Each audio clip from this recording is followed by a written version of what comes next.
The chisel brush is a lot like the flatten brush because it shares many of the same settings, and in some circumstances it can perform in an almost identical fashion.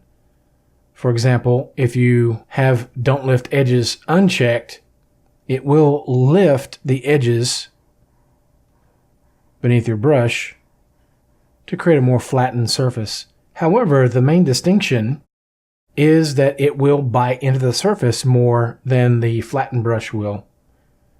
So let's go ahead and check don't lift edges. And as I brush, you can see it's not nearly as aggressive, and we don't have the normal sampling option here that we did with the flattened brush.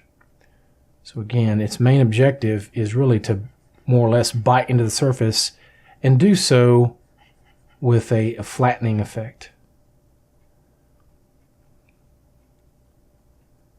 With one of these first few draw modes, it is pressure sensitive, so if you really push down hard, it'll dig quite aggressively. But under normal pressure, it's very light. Obviously, you can change that quite a bit by the brush alpha that you use, as well as the amount of depth that you use. If I right click and drag upward, it'll be more aggressive, more intense. And we can also adjust our flatten curve. Let's go to the default. The effect is intended to be a lot less intense than the flatten brush. So let me stick with the default. So with light pressure, it's more or less a good scraping brush. And again, if you need more intense scraping, just press down much harder on your Wacom stylus. You can use build-up like we did with the flattened brush, where it's just going to continue to dig further and further as you brush.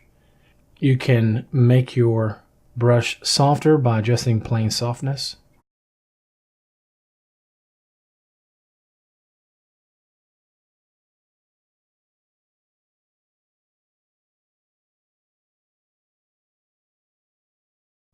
Okay, so that's a quick look at using the chisel brush in 3D Coat. Thank you for watching. We'll see you next time.